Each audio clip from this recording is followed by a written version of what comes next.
What's going on, everybody? Welcome back. Today we're going to make the easiest apron in the world, a barbecue style apron, or as I like to call it, a man apron. So go find your fun, cute fabric, preferably something with some beers on it. Maybe your favorite sports, guns, men like guns. So if you're thinking about selling them, there's lots of fun, crazy prints you can do these patterns out of. And if you're just making it for yourself or someone else, they make a great gift. So let's gather our supplies and get started.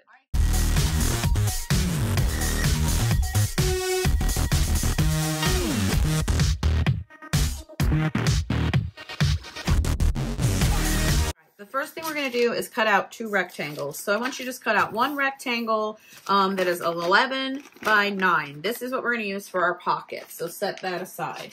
And then for the base panel of the apron, I cut out a rectangle that is 15.5, and I'm always going to label everything. 15.5 along the bottom edge by 33 along the long edge. And this edge, this long edge, the 33 is going to be our fold. I like to fold my fabric in half. We're going to press this on, and then we'll cut, and that'll give us 2 perfect mirror images. And up here for the bib part of the apron, we're going to come in 6.5. So 1, 2, 3, 4, 5, 6.5. I'm going to put a marking there. And then from the bottom edge here, we're going to come up 21. And this will be that back panel of the apron, that wraps around your waist. And I should mention, if you're making this for someone who is significantly taller, you absolutely can add extra inches down here on the bottom edge. I would keep this dimension, where we're going to make the cutout for the armpit. I'd stick with those measurements because it's about 12 inches from the top, so it's a good size for most people, but you can always add some length for someone who's really tall. And you can also always add length to the waistbands and the neck bands to accommodate them that way. So the next thing I'm going to do is, I like to do this part with a pencil just in case I mess up. And I'm going to come in from the waist.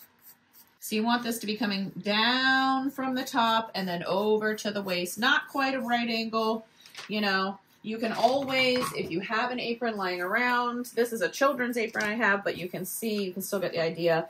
You can fold it in half and use that and trace it to make your pattern, or just, give you an idea if you got a good scoop there in the armpit. So once I've got it the way I like, just draw that in with my Sharpie. I'm going to label up here 6.5, 6.5, and then this is going to be 21. All right, so we just trim this off. And we're ready to start cutting and assembling our apron. All right, guys, so I've chosen this great crab wool fabric that my mom's friend Betty gave me. She always brings me these nice big bins of fabric, and they're all pre-washed and pressed and everything. So this one looks great. If you get it off the bolt and it's nice and flat, just go ahead and leave it, on the fold and smooth it out. If it needs to be pressed, go ahead and press it nice and flat. We're going to be cutting mirror images, so we don't want any extra wrinkles. So anyways, we're ready to go, and what we're going to do is take our freezer paper pattern and use our iron to stick it down. So again, I have the fold labeled. I'm going to line it up on the fold. I'm going to get it as close down to the bottom as I can, making sure I have enough room to get a nice straight cut there. And if your iron is not hot, it may take a second. Once it gets nice and hot, the freezer paper will stick down with no problem whatsoever. You can buy this stuff, at the grocery store, like Reynolds, on the roll, but it's going to be like $4 for a small roll. It's definitely worth it to go on Amazon, or if you have like a Restaurant Depot or something like that nearby, you can get a way better price. So one thing I should mention is the pattern placement on your yard of fabric is important. You need to make sure you take a look at your fabric. And is it directional? This one looks kind of swirly whirly, but if you actually look up close, everything is going that way. So I might need to make sure that my pattern is on here correctly, so that the picture is running in the correct direction. The other important thing is I'm going to need just a smidge of fabric on this side for my waistband and just a smidge over here for my neck bands. So I want to make sure that I scooch my pocket down into this armpit area as close as possible. So I've got enough here for my neckband, which is going to be just over 2 inches wide, so that should be just fine. And I've got enough here for my waistband, which is going to be 3 inches wide. So just like that, I'll put these 2 pieces on. And the great thing about this ironing mat is that I can just slip it off and move right to my cutting mat. So I chose this yellow fabric for my backing, just something bright and fun to make the corn pop. Ha! No pun intended. And we're going to smooth these out and lay them together, lining up the folded edge. Very important. Make sure you line up the folds.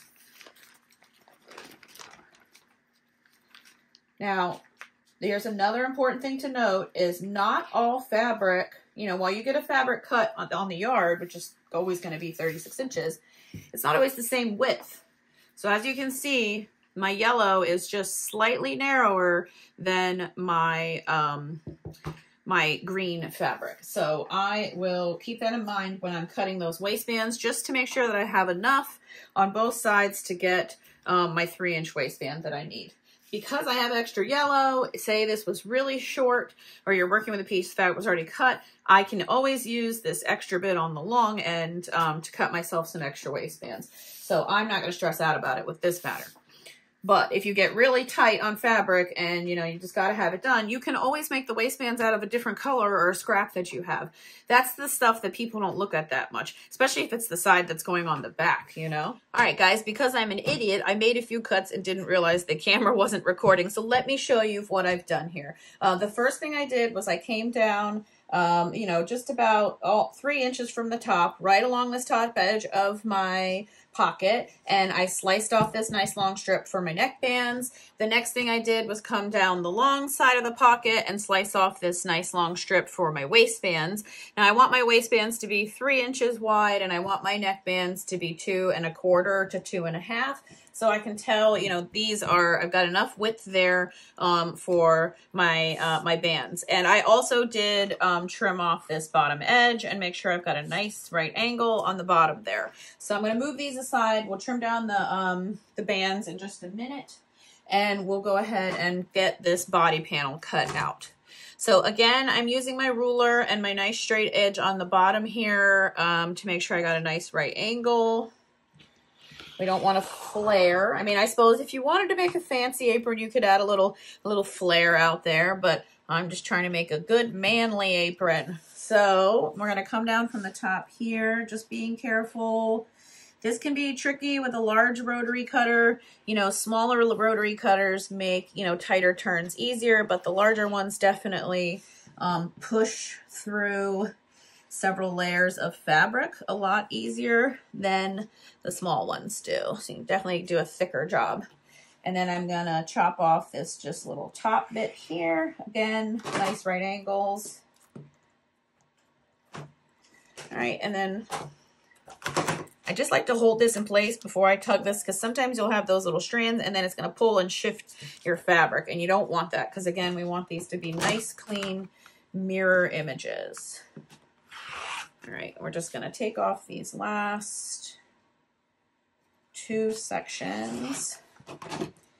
And now we have our body panel and our pockets, and then let's go over here and we're gonna trim our neckbands. Here we have our waistbands and our neckbands laid out. And like I mentioned before, the yellow is slightly shorter than the crab fabric.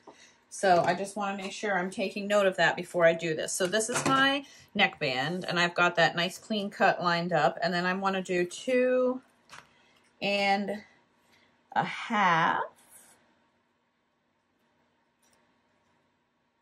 is the width I'm going to do. And don't, you know, these, it may look a little thick to you, but they will get narrower, you know, when we stitch them together with the seam allowance.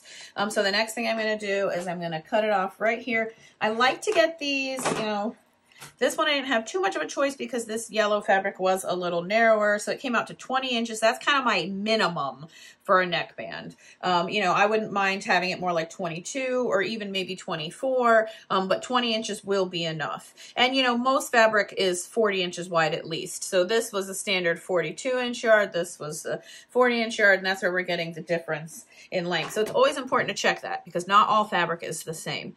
And then, so you can see, like I said, I was trying to really eyeball it, make sure I was getting enough of a strip from the side that I could get my whole 3 inches in of waistband, and I just squeaked by.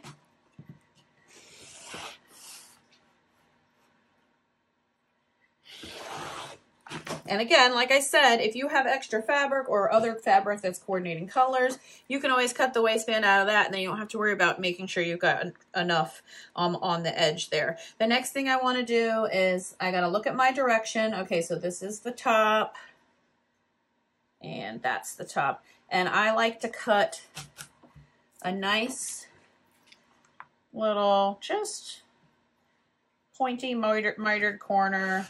It's not rocket science, just to make them, give it a little bit of flair.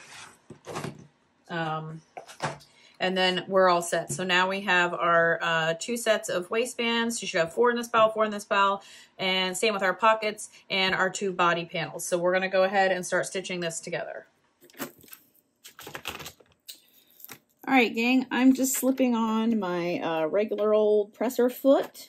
And I'm using the same thread I always use. I'm just using basic Isacord thread. Isacord's actually an embroidery thread. It's made from polyester. It's nice and strong. I use it for everything, and because I love all the different colors it comes in. And there's some links for Isacord down below too. So whatever thread color you use for this part doesn't really matter because you're not going to see these stitches. These stitches are going to be hidden inside the apron. So I'm going to line up my 2 pieces. Make sure you get the right ones. I'm gonna line them up here at the top. There we go. And just smooth it out.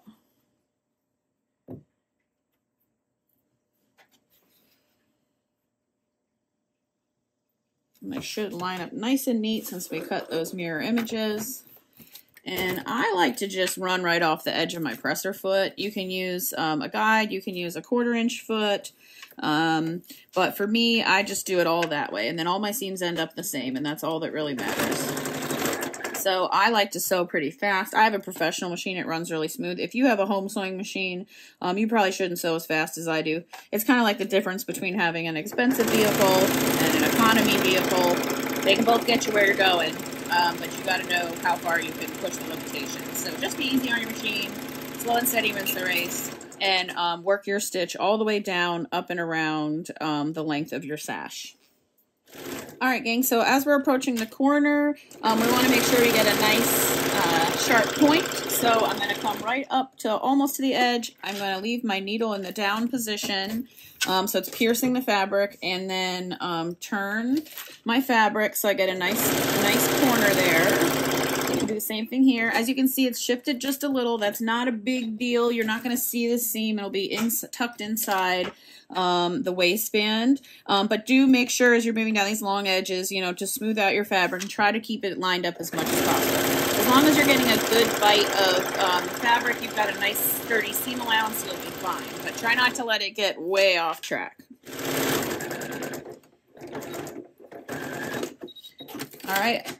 I just put a nice little back stitch in the end, and then the only other thing we need to do is trim these corners so when we turn it inside out, it's not as bulky and we have a nice sharp point. So just like that, you're going to repeat this process with all 4 of your sashes. All right, so here we have the pockets, and I'm just paying attention to the direction of the fabric, make sure I've got it going, you know, pointing up. And I'm going to run a stitch up and over and down, leaving the bottom of the pocket open so we can turn it inside out. All right, so for the pockets, we did pretty much the same thing. with one small exception. I made a small little opening here in the bottom, enough to just get 2 fingers in so that I can turn it inside out. And then I went over, up, around, and down. And then of course I'm gonna snip the corners also to reduce the bulk. So now we're gonna take this over and iron these guys out. All right, as you can see, I've got everything stitched. You know, this is a good time to do a little quality control, turn it over, make sure you didn't miss anything. You know, if you've got any extra long threads like this, you know, you can snip them off. And what we're gonna do is just turn these pieces inside out. So it really helps to have some kind of a turning tool. I tend to use a knitting needle. They're great, you know, if I can touch them with my iron and my iron's not going to melt them. You know, something plastic you should avoid, but, you know, they got a nice pointy tip. But they are awfully pointy, and you do have to be careful when you're getting up into the corners here that you don't accidentally poke a hole through your stitches. So I just like to thread it on here like this, poke it out, and then instead of jamming it up into that corner, I try to just kind of gently work it up the side of the seam until I can get that nice pointy tip. Now I should mention that if you don't have a knitting needle, you can use any long kind of pointy thing. You could use like a longer paintbrush. You could use a very dull pencil. But I got an awesome gift in the mail this week from one of my viewers, and her son was making these, and they have this great rounded tip, these super nice wooden dowels. Her name is Cindy, and she was so nice. She sent me an email this week and mailed it to me. And I got to tell you, I absolutely love this thing because, one, it's way longer than my knitting needle. It's a little bit thicker. It's like a wand. I mean, isn't that great? Look, sewing wand. That's awesome. Anyways, thank you so much, Cindy. This is my Cindy sewing wand. But anything like this works really well. And then you can, you know, gently slide it down your seams. Just to get it turned out. So I'm going to go ahead and turn out all of my pockets and my sashes, and then we will press them.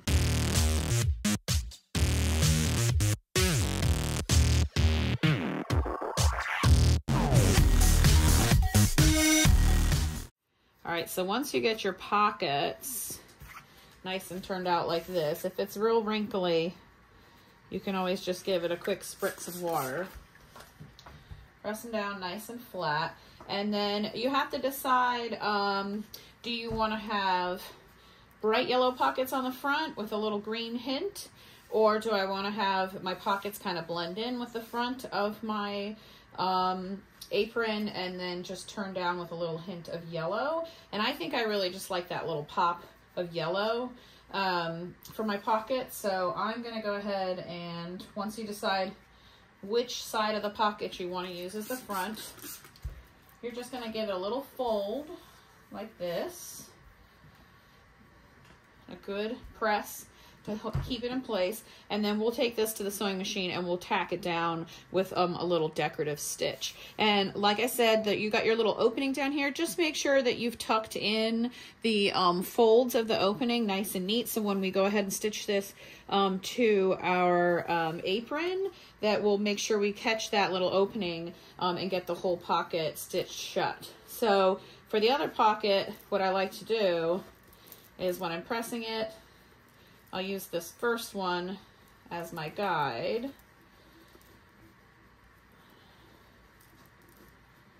So I know how far down I need to fold over that little decorative corner. Just press this out real quick. I really do love my little magic wand. That thing is awesome. All right, so when you get them both pressed,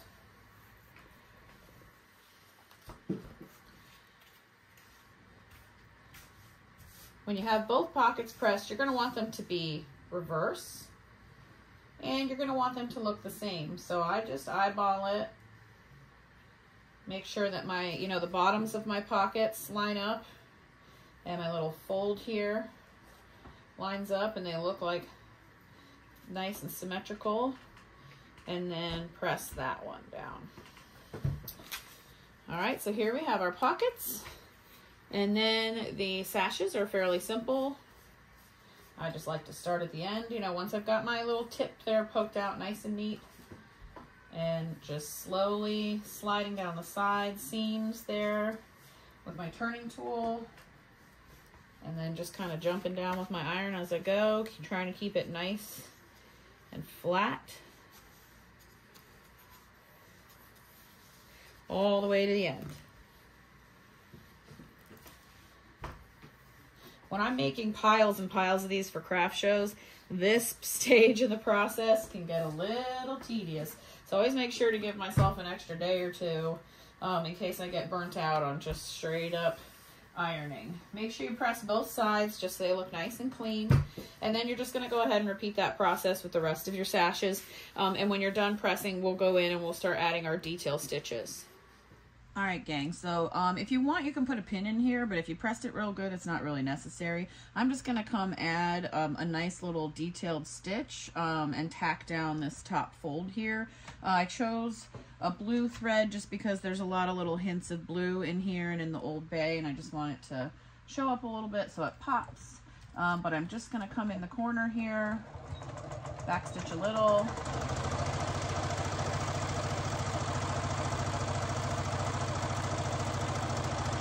I'm going to stop right before I get to the edge and keep my needle down so I can easily lift and turn. Same thing right here. And then we're going to come back down and meet the other end of our little triangle here.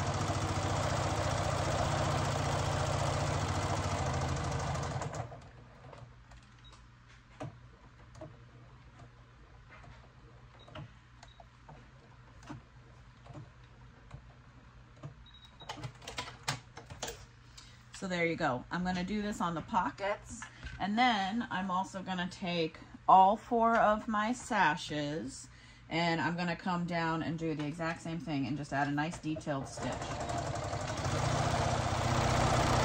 Slow down a little as you get near this tip here. You might have a little bit of bulk from where you turned it inside out, and depending on the type of machine, it can be a little tricky to work through that bulk. So just go slow. Like I said, again, keeping your needle down if you need to. If you get hung up there on the bulk, just lift your presser foot a smidge and jump your needle forward, and you should be good to go. All right, so repeat this process on all your sashes and your pockets, and then we're gonna go to the table and we'll start tacking down the pockets to the front of our apron. All right, guys, so here I have my apron front panel laid out, and this is the reason I like to do my patterns on a fold, just because I have this nice line in the middle, so I can use that for reference when I'm placing my pockets so they're nice and centered. They might be a little hard to see just because the fabric is very similar, obviously, the way it's cut. So what I have done, and I like to put them 8 inches up from the bottom, 8 inches, and this is another great way to use your see-through rulers. You know, and just make sure they look like they're, you know, fairly squared off there. And then I'm just centering them in the middle of each of these panels, which comes out to roughly 3.5 inches from the center, somewhere along those lines, and about the same from the outside edge. So this looks nice and neat. This time I am going to pin them because the more fabric we're adding to this project, the heavier it gets, so things start to shift and move, and we definitely want our pockets to look nice and crisp and clean and be in the correct spot and not crooked.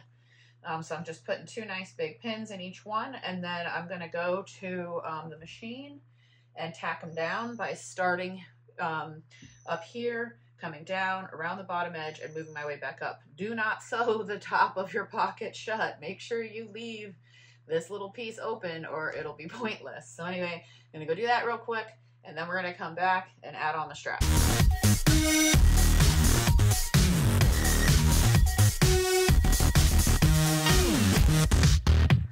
Okay, so the next step is going to be pinning on our sashes so that when we sandwich our fabrics together and sew it all up, everything gets caught up in those stitches. So I'm just butting it up against the edge, and I want my yellow fabric to be facing forward on the front panel. So I want the straps to be yellow on both sides, and I want this green to be the underside.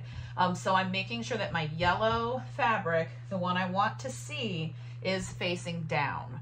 I'm going to put a pin over here. I've got about, you know, just over a ½ inch right here gap near the edge. And I'm just going to put a pin in here to hold this in place. You don't want to have your waistband too far down on the sides, and you don't want to have your neck bands too far into the center, because then you're just going to have this weird kind of like bulky squared off corner. And I like to keep them a little more seamless. So I'm going to fold that one over. I'm just going to do the same thing. I like to make so my points, the pointed, the sharper tip of the point is the top. So the top, of my, I guess on the top edge of my waistband, if that makes sense. And then we're going to do the same thing for our neck bands. And I like to have my points like this, coming down. Again, that's just a little OCD thing on my part. It doesn't really matter if you flip out the direction.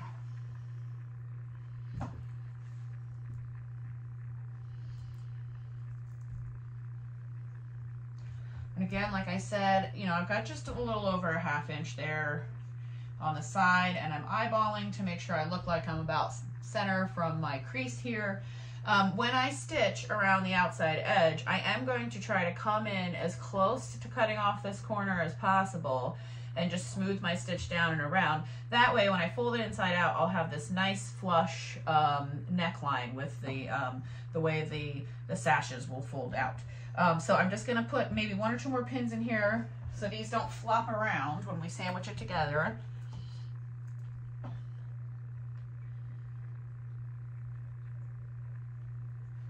I don't put a ton of pins in just because they can be a little tricky to take out. Let's see.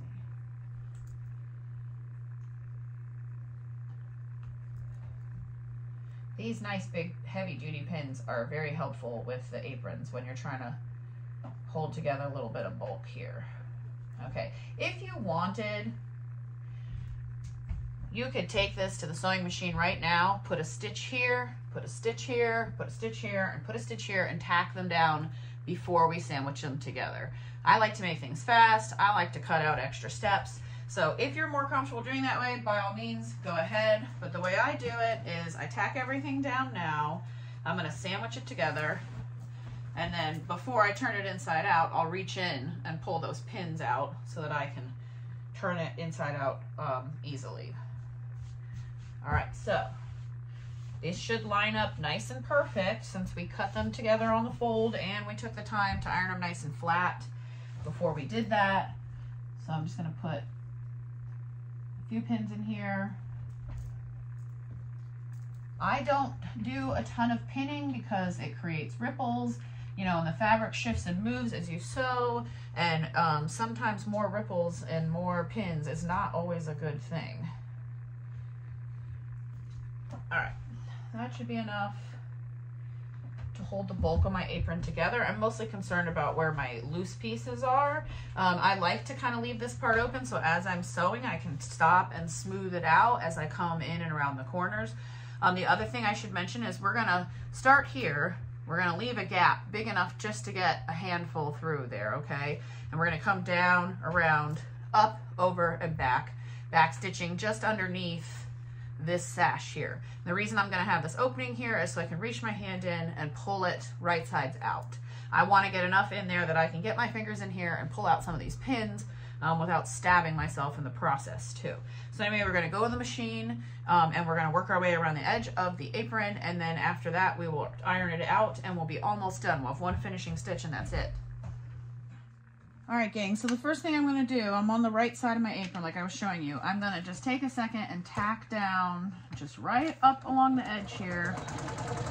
Watch out for your pins. Take out your pin if you need to. I've got these flat pins, so they're fairly easy to sew past. I'm just tacking down just this one strap because I'm going to start my stitching just below it. And I am just running off the side of my presser foot. I'm just using the side of my presser foot as a guide. I'm going to come all the way down, smoothing as I go, up and around like I showed you.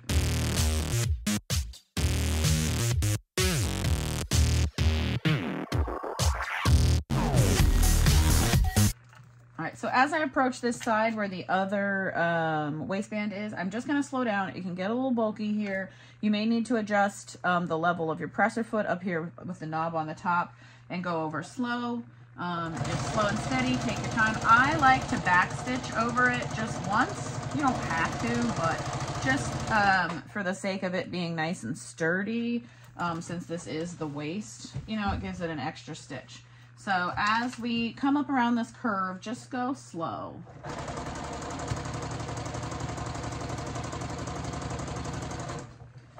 Just go slow, try to keep things nice and smooth. Try to just glide your presser foot along the edge of your fabric there.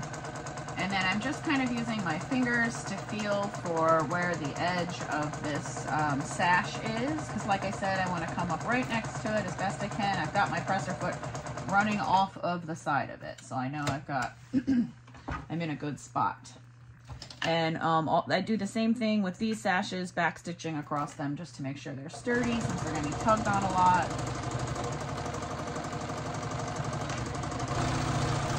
Now when you're working your way across this top seam, try to go nice and straight because this is going to be the neckline. So if it gets a little wonky in other parts of the pattern or the apron, it's not that big a deal, but like this one stitch, you want to have nice and straight.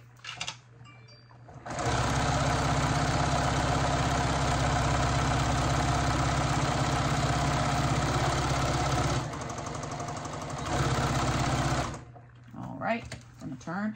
I personally feel that I sew a little straighter when I sew faster because I feel like when I sew slower, my hands move the fabric more. That's just me personally, but you do whatever feels good for you.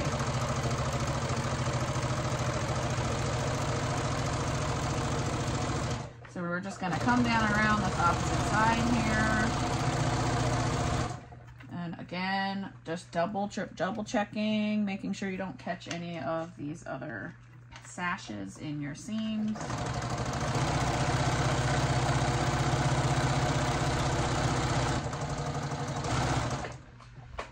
Stop right there. I'm going to come down just a smidge.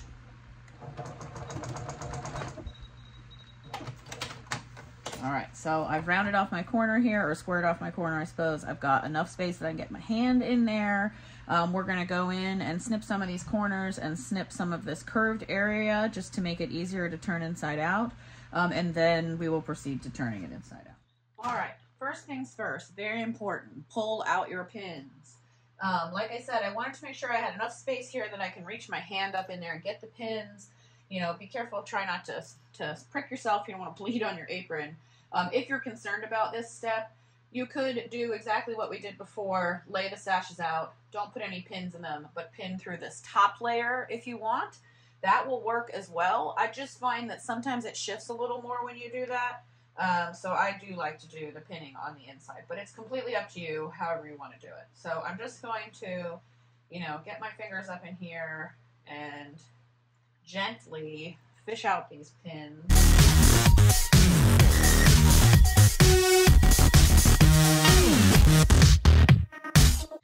All right, so I think we got them all. I'm just going to flip over and take a look. I missed one right here. Yeah, so if you're not sure if you got them all, you know, just look at the back. You can see it through the other side of the fabric. All right, so we got all our pins out. It's looking good. I'm double checking my seams just to make sure that I didn't miss anything on the sides here, that I've got a good bite of fabric all the way around. I'm going to go through each of my corners and just snip off the bulk. So when we iron it right side out, you know, we don't have bulky corners. And try not to snip off your actual stitching. Don't do that. If you do that, you're going to need to go in and just add an extra little stitch to make sure you don't pop a hole in it by accident. All right, so there's all our corners. The other thing we're going to do is just cut in here on this angled seam. I'm just going to cut in a couple darts, just a couple triangular snips. This is not rocket science. You know, it's just going to relieve a little bit of the pressure on the fabric in that curved area. And it'll make it just a little bit easier to turn inside out without rippling.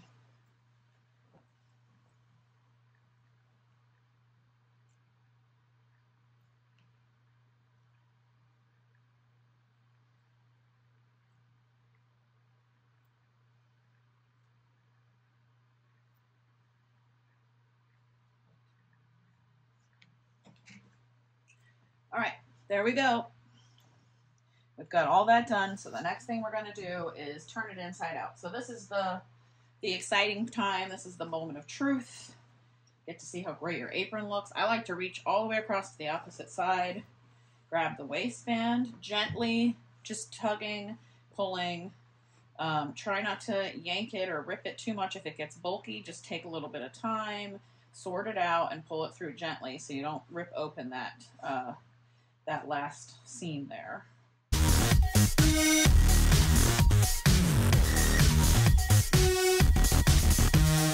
Looks great. I love how the yellow looks. And like I said, you can see our straps look nice because we came in real close and flush with them. So it's got a great look to it. I love the yellow popping out. Makes the corn look really cool. So the next thing we're going to do is you're going to need to get your long pointy thing, you know, whatever turning tool you like to use. And then we're going to get in here with the iron and work our way down these seams and press them out. We'll give it one final detailed stitch, a little finishing stitch like this around the edges, and then we're going to be completely done. And you'll have an awesome apron. I gotta say, having a big table and an ironing mat like this really helps when you're working with a larger project. I'm just taking my turning tool here and I'm just going to stick it up all the way in here and slowly from the inside press out that seam, just trying to keep it nice and neat and smooth. And I'm just going to work around my apron like this with my iron, gently pressing as I go until I get the whole thing pressed out nice and flat.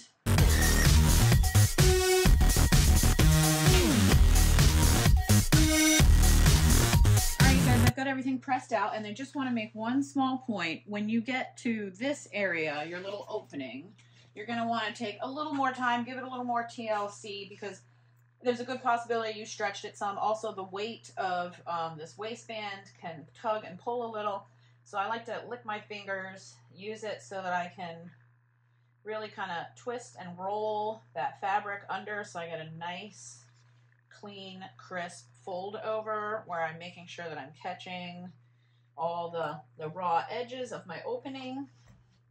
And I'm just going to press that real good just to make sure that's nice and neat. And I'm going to hang on to it. You could put a pin in here if you want, but I'm just going to pinch it and hold it, and I'm going to take it over the sewing machine so that we can start closing up our opening stitch here and finishing off the apron. All right, so I've got my apron on my machine here, and you know, sometimes it's good to have a little tool like a seam ripper or whatever if you just need to get into any of these tight spots and make sure everything's tucked in neat and tidy. I do have my needle kind of right up on the edge of this opening. I don't want it to flap open too much. I don't want to see any of my raw edges. So for this portion here, I'm going to ride my needle right along the edge just to get this opening stitched shut. And then right before I close it off, I like to take my little tags, my little custom tags. You know, if you're just making this at home for yourself or for a friend, you probably don't have tags, but if you're a craft vendor or whatever, you might want to add just a little something, or like a made by grandma tag. You know, there's all kinds of cute things you can put in there. And then I'm just going to continue to stitch all around the outside edge of the apron, trying to keep this this stitch like nice and clean and neat, just to give it a nice little like tailored finish.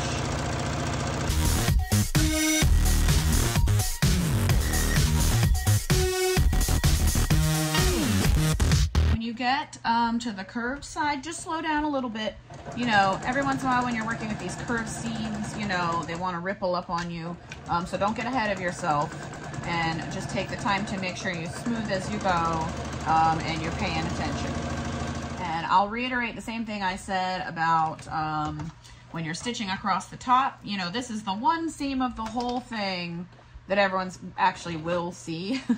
That's going to be right in their face because it's right there across the chest. So take your time, slow and steady wins the race, and make it a nice clean stitch.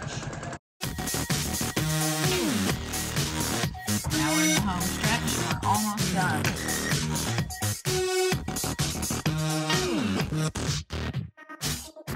All right, there you have it. Piece of cake, we're finished. Let's go snip our threads and take a look. super easy to make. I hope you guys enjoyed this project. As always, you can go in the links below, purchase all the supplies that I used, and also if you prefer, you can go to my Etsy page and purchase the pre-cut freezer paper template, and I do hand cut those myself. So anyways, I hope you enjoyed this. Please comment if you have any questions, like, subscribe, hit the bell, all the good things. And thanks so much for tuning in, and I hope to see you again. And until then, take care.